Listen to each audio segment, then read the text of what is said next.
todos. É honra a vez estar aqui, né? Ministrando, sendo o canal, né? Da palavra do Senhor para a igreja. É um motivo muito honroso para mim. Agradeço a essa oportunidade, não só ao corpo, né, da igreja, mas ao nosso bispo, Rogério Rocha, a vossa esposa, a todos que também estão aqui presentes para ouvir a palavra de Deus. Sem delongas, eu gostaria de pedir a todos que abram a vossa Bíblia no Evangelho segundo escreveu Mateus. O capítulo é o 13, o verso é o 31. Eu estou ali acompanhado da minha esposa, minha cunhada, meu irmão. A gente veio de um pouquinho longe, mas é bênção. Quem achou, diga amém. Quem não achou, diga misericórdia.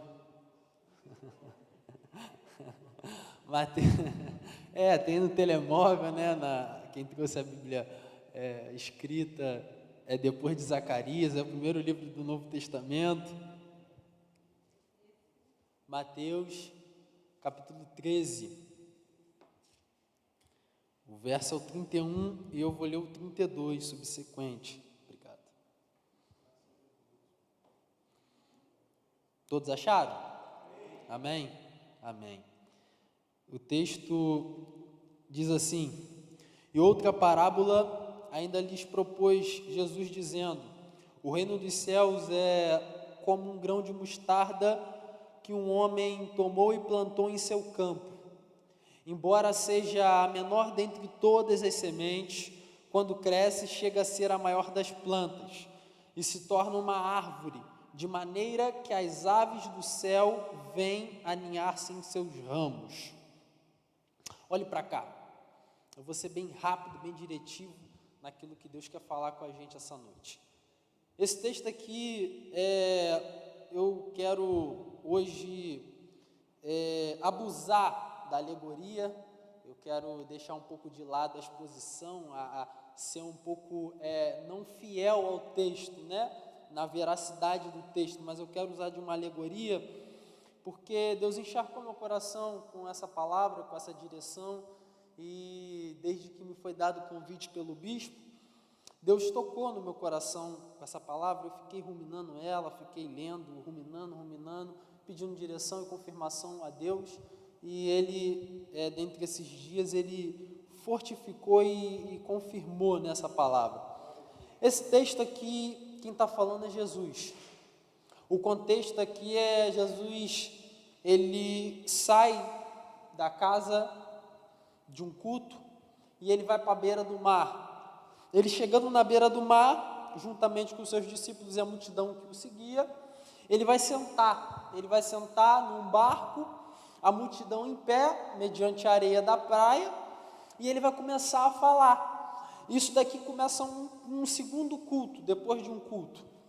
Porque se você for ver no capítulo 12, ele tinha acabado de sair de um culto qual a sua mãe chegou, seu irmão chegou. Se você for ver um contexto cronológico, no capítulo 12 acontece isso tudo.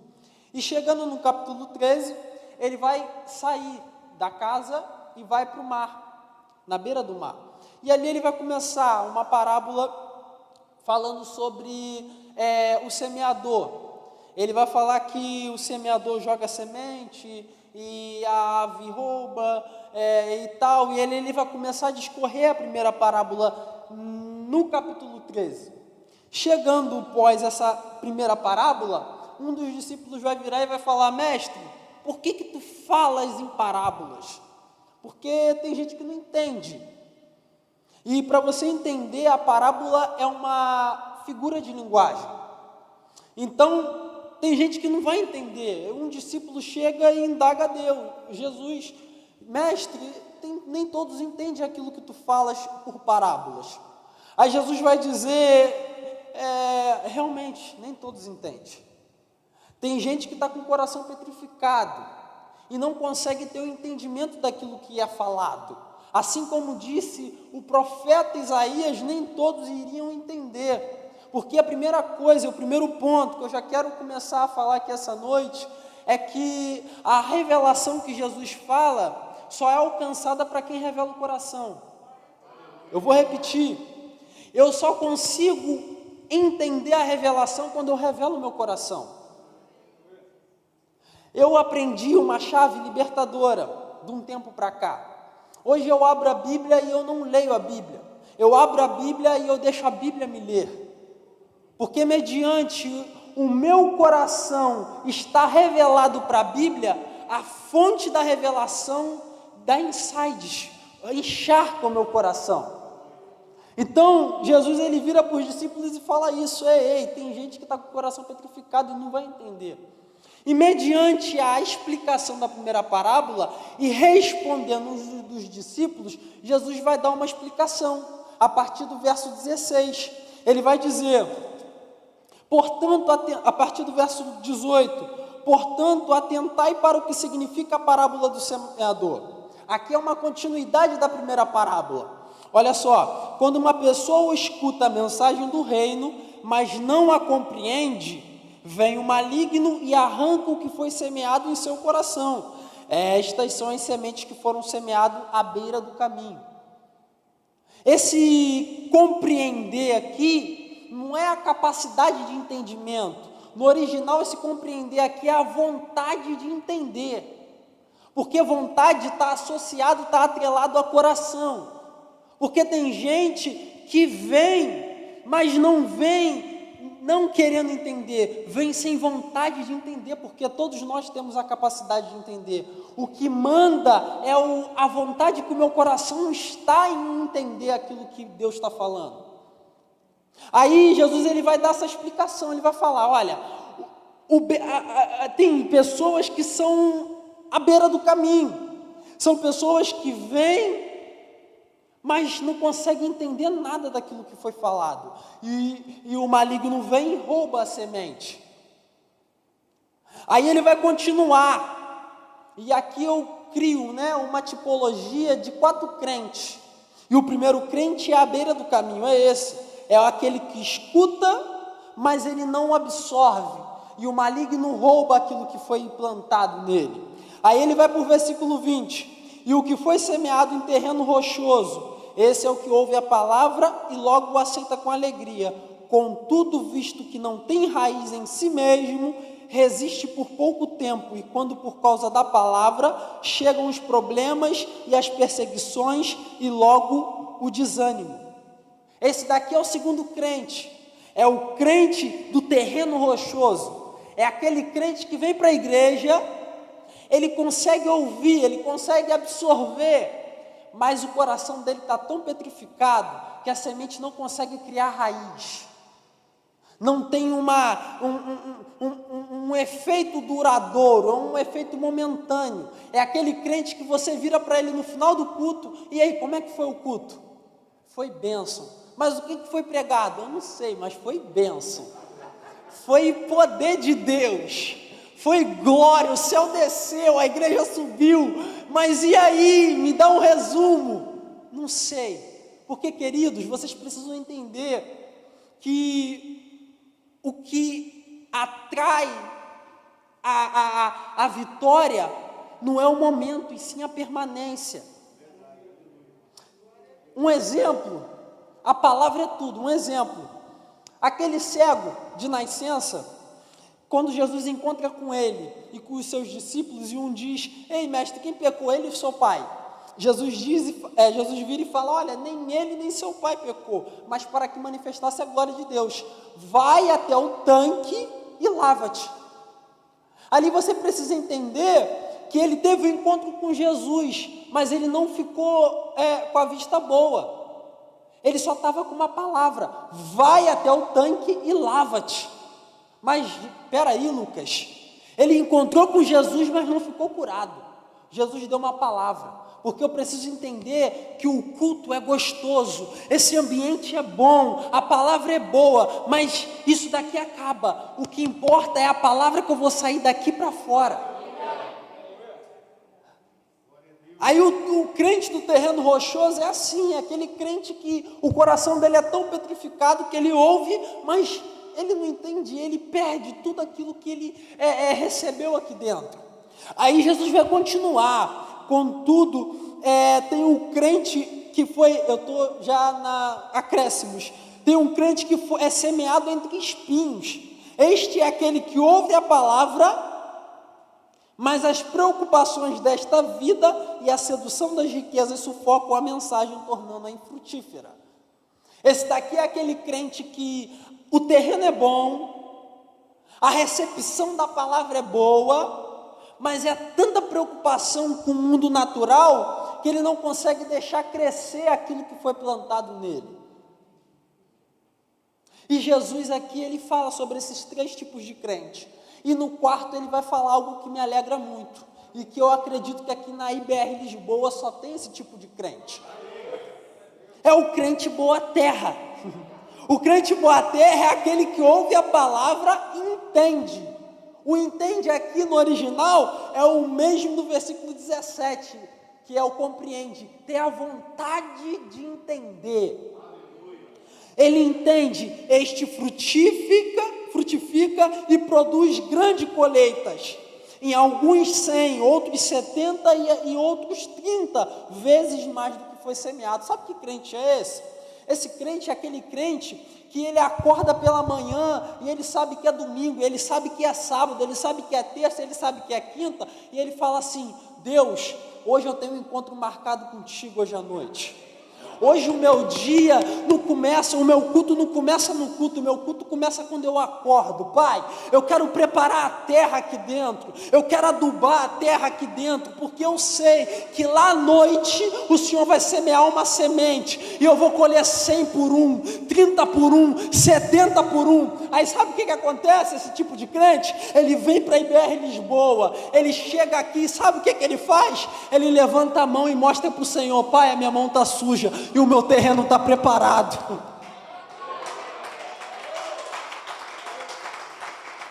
Agora eu te pergunto: que crente você é? Você está com a mão suja, dizendo para o pai: Pai, planta a tua semente na minha vida? Ou você é o terreno rochoso, mas de repente eu entrei aqui com o coração petrificado, eu ainda tenho uma direção de Deus para te dar. Deus é o único Deus que quebra pedra, é o único Deus que limpa espinhos, é o único Deus que abre a terra que não foi preparada. Então ainda é tempo de você receber a revelação que vai mudar o teu destino. Aí Jesus vai continuar numa segunda parábola. Ele vai falar sobre o trigo e o joio. É uma parábola que é muito conhecida, a gente já ouviu muito, eu ouvi muito desde pequeno, na salinha das crianças.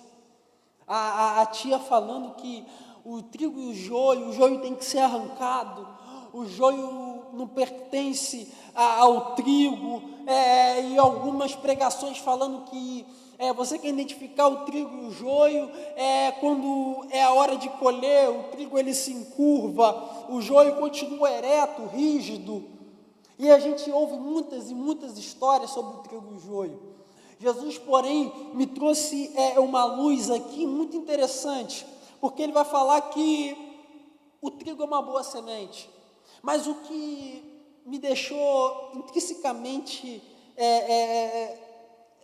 revolto com essa situação é porque que o semeador, ele planta a boa semente e ele vai dormir, e ele permite que o maligno lance o joio no meio da noite. Isso daqui mexeu com o meu coração, me deu um nó na mente. Eu comecei a perguntar qual é a necessidade do semeador deixar o maligno plantar o joio meio ao trigo. E eu entendi que é necessário. É necessário porque o joio, ele revela a legitimidade do trigo. O trigo só é revelado num nível de maturidade, porque vocês vão ver no versículo 26, que só é revelado quando eles crescem. E esse nível de maturação, de maturidade, de revelação, vai ser mediante um crescimento, e crescimento demanda tempo. E é necessário que o trigo esteja junto com o joio. O semeador permite essa semeadura do maligno para que cresçam os dois juntos. Porque, queridos, eu preciso que você entenda isso. Tem coisas que vão ser necessárias na tua vida. De repente você não está entendendo, mas Deus, por que o Senhor permitiu? É porque Deus está falando, eu estou testando a tua legitimidade.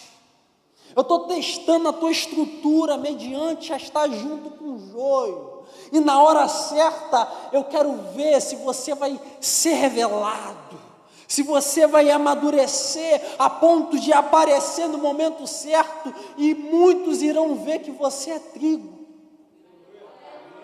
Porque o trigo, ele tem duas vertentes.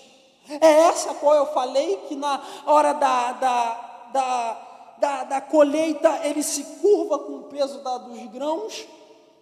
E a outra vertente é que o trigo amassado, o trigo moído, ele vira pão, ele vira alimento, querido. O joio amassado, o joio triturado vira veneno. Você está entendendo que tem coisas que vão crescer ao seu redor, mas é para revelar que você é boa semente, que é para revelar que você tem uma boa estrutura, que você tem uma boa origem.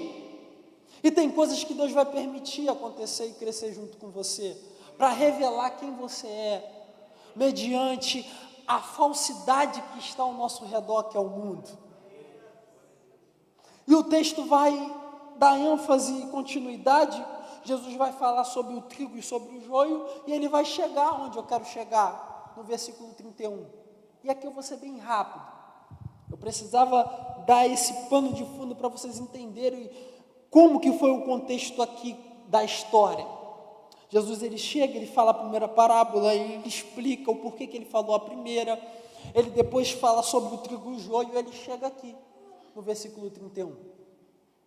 Ele vai dizer, em outra parábola ainda lhe propôs Jesus dizendo, o reino dos céus é semelhante como um grão de mostarda, que um homem toma, repita comigo, toma.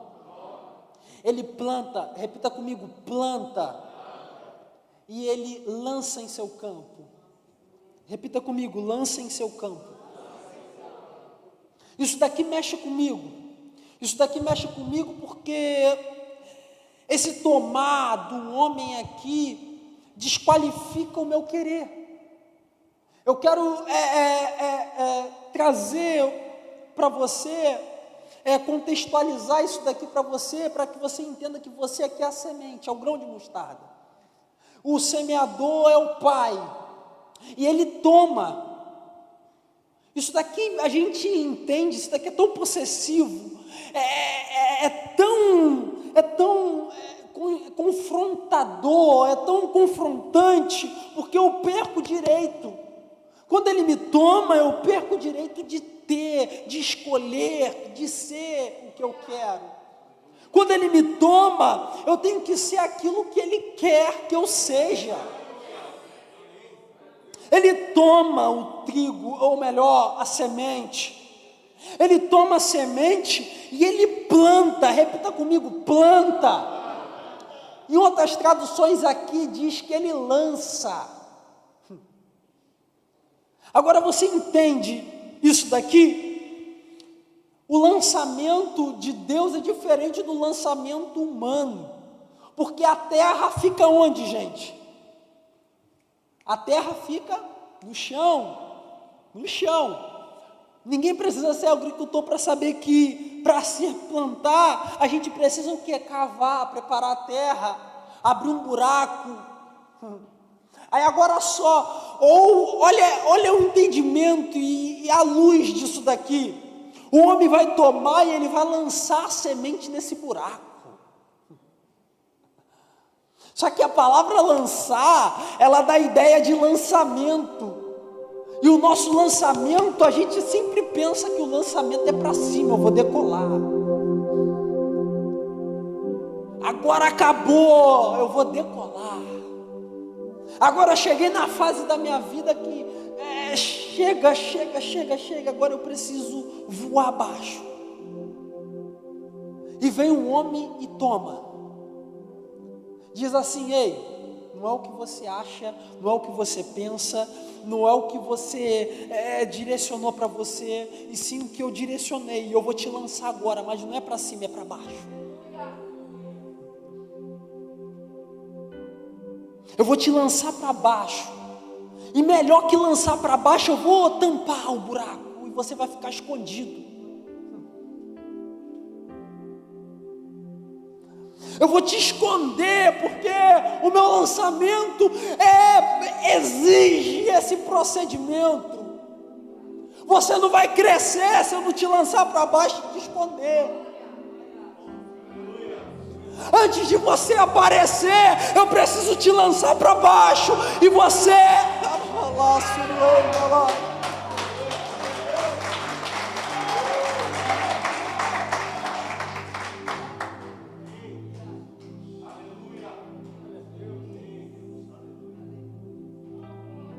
Ele lança. Mas Deus, agora é a hora. Não. Agora é a hora de ser escondido. Isso daqui é muito engraçado, gente, porque a gente vai começar vendo lá em Gênesis. O que Deus permite que José passe? Ele é o que, gente? Ele é jogado aonde? Numa cisterna. Ele é lançado numa cisterna pelos seus próprios irmãos. Aí, não ficando bom, o Potifar manda ele para a prisão. E no Egito a gente precisa ter um entendimento que as prisões eram subterrâneas. E ele é lançado novamente para o chão. Agora você imagine a cabeça de José. Ele sai da casa do pai, ele é filho. Ele entra numa cisterna e ele sai como escravo. Aí tudo bem, as coisas começaram a melhorar. Ele começou a criar uma estabilidade emocional, uma estabilidade financeira na casa de Potifar. Tudo que ele punha a mão prosperava. Aí vem uma mulher de Potifar, o seduz, ele corre, ela diz que ele adulterou com ela, e o Potifar vira e fala para ele: agora tu vai ser preso. Agora você imagina, ele já estava começando a criar um chão. Parece que vem alguém e tira mais o chão dele. Só que ele precisava entender que a sentença dele não era ser escravo para sempre. Ele vai ser lançado novamente para uma prisão, gente. Ele vai sair de uma escala de escravo para prisioneiro. Mas olha só depois. Esqueceram que José é semente. Esqueceram que José é um grão de mostarda. Esqueceram que quanto mais lança ele para baixo, mais alto ele cresce. Galaço e Andarai.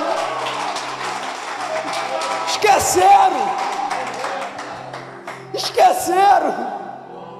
De repente você entrou aqui assim. Estão esquecendo que você é semente. Só que eu quero te dar um recado de Deus. Deixa eu te lançar mais baixo possível, porque quanto mais baixo você for lançado, mais alto Deus vai te levantar. Aí olha só, gente, vamos lá, conjectura comigo. O homem toma, ele lança no seu campo. Isso daqui me confronta, porque não é o campo que eu quero, é o campo dele. Mas Deus lá é lá. Mas Deus ali. Mas Deus, como assim? Não interessa. É no lugar que eu quero, na hora que eu quero, do jeito que eu quero.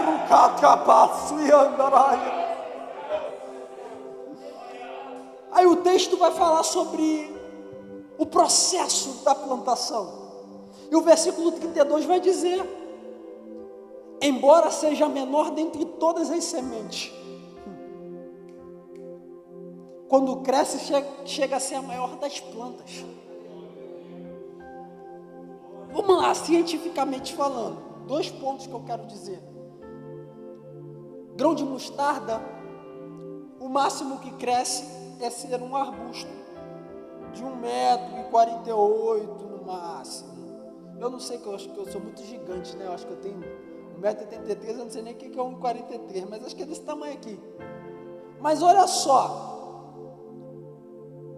cientificamente, um grão de mostarda é muito pequeno. Eu já vi a semente, é muito pequeno. E o maior que cresce é desse tamanho.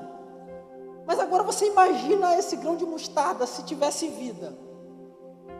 Deus, eu sou tão pequeno, o que o Senhor quer comigo? Ô semeador, eu sou tão pequeno, o que o Senhor quer comigo?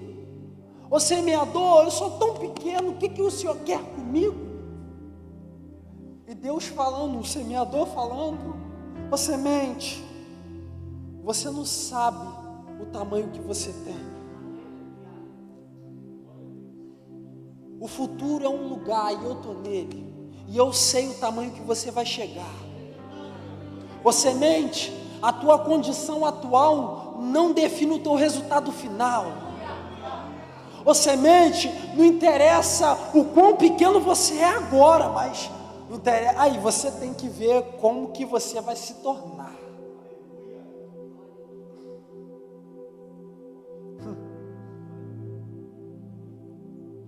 Aí eu imagino, gente, a semente é tão pequena, mas dentro dela tem uma árvore. Isso daqui dá a ideia do próprio, também como eu disse, do cego de nascença, quando Jesus vira e fala para ele: ei, nem ele nem seu pai pecou, mas para que manifestasse a glória. Aquele manifestar no original significa raiar. Repita comigo: raiar. Raiar, isso é profético. Esse raiar está no Gênesis capítulo 1, quando o próprio Deus diz assim: haja luz. Aquele haja no original também significa raiar, e aquela luz não era sol, aquela luz não era uma lanterna, aquela luz era uma luz interna do próprio Criador para iluminar as trevas. Agora você imagina, raiar significa vem para fora. Você está entendendo que a grandeza que você almeja, que vai vir de mãos humanas, está dentro de você? Você tem noção que o milagre que você precisa está dentro de você? Você entende que a ideia que ninguém teve está dentro de você? Você entende que o recurso que você precisa está dentro de você? Você entende que a revelação que ninguém tem está dentro de você? Só precisa se manifestar. E hoje você vai fazendo um ato profético, vai batendo no peito e diz assim: vem para fora, vai, provoca o futuro, vai, vem para fora, vem para fora, cara, suiandaraia, provoca o futuro, vem para fora. Agora vamos voltar para o texto, é que eu já finalizo. Aí o texto diz que se torna a maior das plantas. Chega a ser a maior das plantas. Aí vírgula, e se torna uma árvore. Lembra que cientificamente o grão de mostarda se torna um arbusto? Arbusto é árvore, gente, sim ou não? Não, arbusto não é árvore, arbusto é desse tamanho, árvore é desse. Árvore é árvore, árvore da sombra. A árvore é diferente de arbusto, porque eu preciso entender que crescimento com Deus não é normal. Crescimento com Deus não é normal. Caramba, é mais ou menos isso daqui. É quando aquele fulano vira e fala: cresceu do nada. Do nada, não é do nada. Tem toda uma história. Eu fui plantado pelo semeador. Eu não fui plantado por mão humana. A minha história não foi semeada por qualquer um. Foi semeada pelo próprio Saraçuiandará. Aí olha só o texto. De maneira que as aves do céu venham aninhar-se em seus ramos. Numa exposição aqui vai dizer sobre Israel, as aves são as nações, mas eu quero agora usar da imaginação, da luz que Deus encharcou meu coração. E eu finalizo aqui, gente.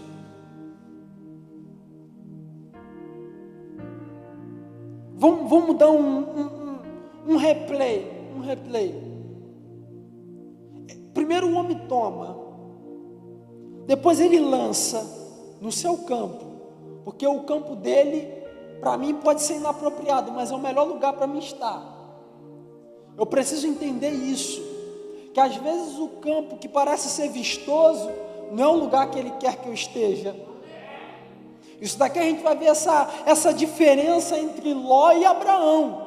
Ló vai olhar as campinas de Sodoma, ele vai dizer, vistosas são, eu vou para lá. Abraão fica com deserto, porque Abraão não é a geração que escolhe caminhos, e sim a geração que conserta caminhos. Ló é a geração que escolhe caminhos, escolhe lugar. É aquela geração que, aqui não é legal, a palavra aqui é muito dura, eu vou para outro lugar. Abraão é aquela geração que Deus mandou eu ficar, eu fico. Mas me confrontou, não interessa, é aqui. Mas eu não interessa, é aqui. Essa é a geração de Abraão. Aí agora você entende que ele planta no seu campo. Depois de plantar, o texto vai fazer uma alusão ao tamanho da semente, que é a menor dentre todas, e vai se tornar a maior das plantas, de modo que vira uma árvore.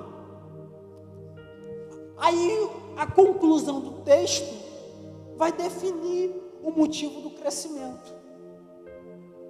A conclusão vai dizer que é para que as aves do céu venham aninhar-se em seus ramos. Mas Lucas, o crescimento não foi para ele. O crescimento foi para ajudar ele a crescer o próximo. O crescimento foi para ele virar abrigo para o próximo. O crescimento foi para ele ser suporte para o próximo.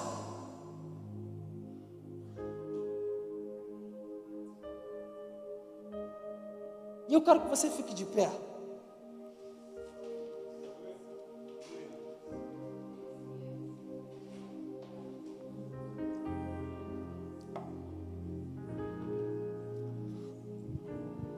De repente você entrou aqui essa noite perguntando, Deus, por que o Senhor me plantou em tal lugar?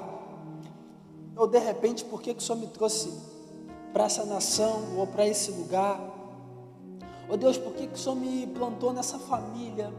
Por que o Senhor me plantou nesse trabalho? Por que o Senhor me plantou em determinados lugares da minha vida, da minha história, da minha caminhada? Por quê? Por quê? Por quê? Por quê? Por quê? E Deus está falando, olha, nunca foi sobre você. Sempre foi pelas pessoas que te rodeiam. Sempre foi pelo próximo que precisa de abrigo. Você tem que entender que o crescimento que você está tendo não é para você, mas é para ajudar outros a crescerem.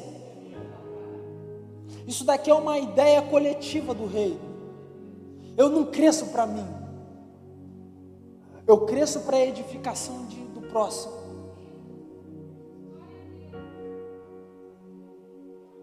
E de repente você está se perguntando, Deus, por quê? Por quê? Por quê? E o propósito e a palavra diretiva de Deus é essa. Ei, é por ela. É por ele, lembra? É por aquela pessoa que está lá e precisa de você. Aquele senhor precisa de você. Aquela senhora precisa de você. A tua família precisa mais do que nunca de você.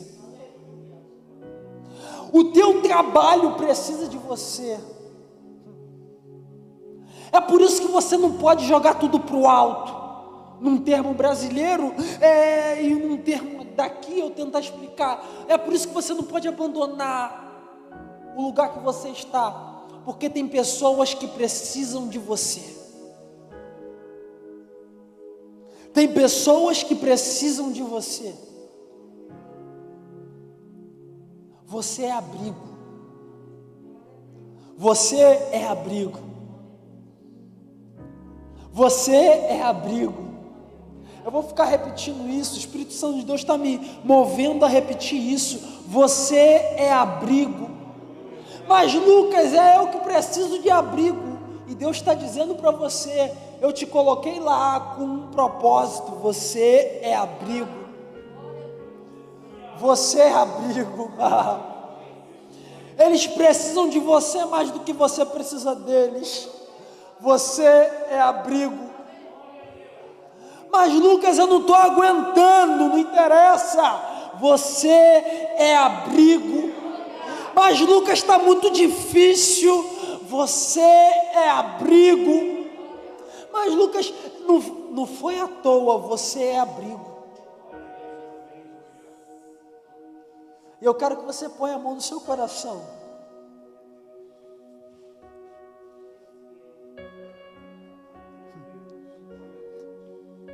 Deus está ministrando essa palavra primeiramente minha, e eu acredito que na sua também. Você é abrigo. Sabe por que você não pode chutar um balde? Porque você é abrigo. Sabe por que você não pode desistir do teu casamento? Porque você é abrigo. Sabe por que você não pode desistir da tua família? Porque você é abrigo. Sabe por que você não pode desistir daquela pessoa? Porque você é abrigo. Deus te colocou com um propósito. Ele te fixou nesse ambiente para que você entenda que você é abrigo. Eles precisam se abrigar em você. Eles precisam ouvir uma palavra da tua boca. Eles precisam sentir o teu abraço. Eles precisam sentir a direção e a presença do Espírito Santo de Deus na tua vida. Você é abrigo. E muitos vão chegar e vão se achegar a você, porque você é abrigo. Me canta lá, Ciarabaço. Você é abrigo. Você é abrigo. Eu quero finalizar essa mensagem assim. Você é abrigo. Você é abrigo. Não desiste. Quem mandou você largar tudo? Você é abrigo. Não para. Você é abrigo. Não abandona o barco. Você é abrigo. Deus está mandando e vai unir alguns propósitos na tua vida, e pessoas vão se achegar porque você foi plantado nesse lugar como um abrigo. A IBR em Lisboa é um abrigo. Você que está na tua casa me assistindo, você é um abrigo. A tua casa é um abrigo. Você é um abrigo.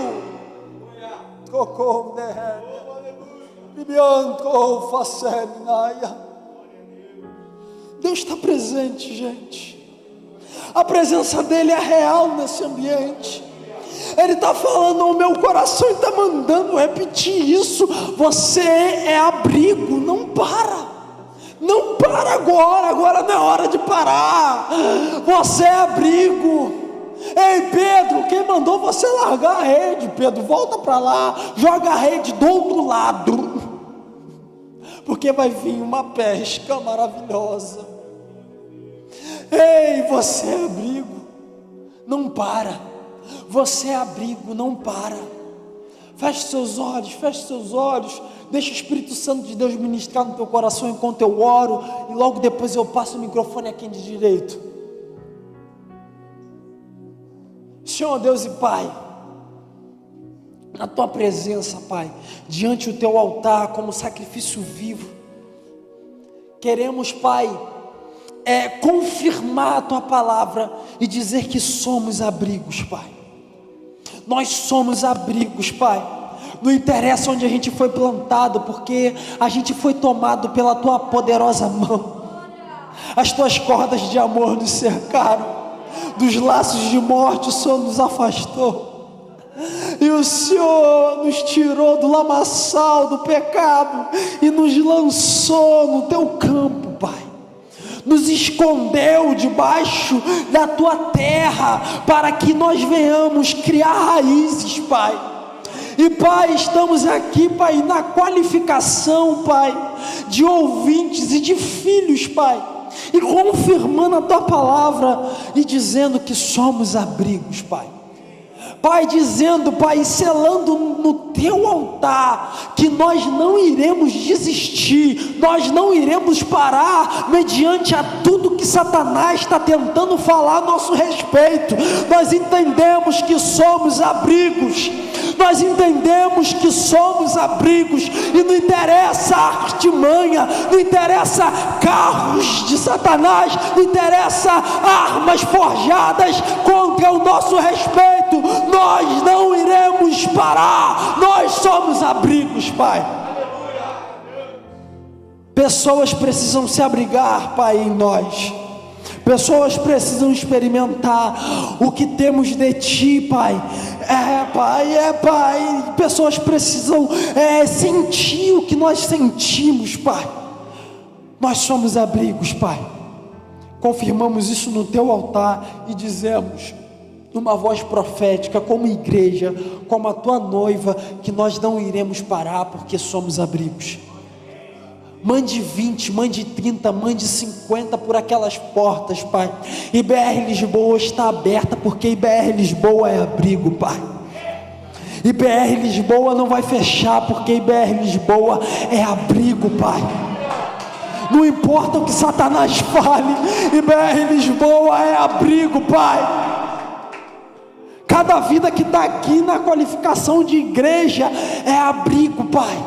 Nós somos porta-vozes, somos portadores da Tua boa mensagem, e nós dizemos hoje no mundo espiritual, somos abrigos. Sê conosco, Pai, que essa palavra, essa semente venha a ser plantada, e ela venha a produzir frutos, de 100, de 60, de 70, de 30 por um, Pai. E que em 2020, profeticamente falando, Pai, nós acreditamos que em 2020 ainda iremos colher, Pai, coisas boas. Mediante essa crise iremos colher respostas, iremos colher direções, iremos Pai, retém em nós chaves que irá abrir portas, Pai, grandiosas na nossa vida, Pai. E por essas portas não passará só nós, mas passará a nossa casa, passará a nossa família, passará aqueles que nos cercam, porque a Tua bênção não é para nós, porque a Tua bênção passa de nós para os próximos, Pai. Sê conosco, assim te pedimos, te agradecemos para todos sempre. Amém, amém e amém. Amém. Uma salva de palmas para Jesus Cristo, porque Ele merece toda a honra e toda a glória.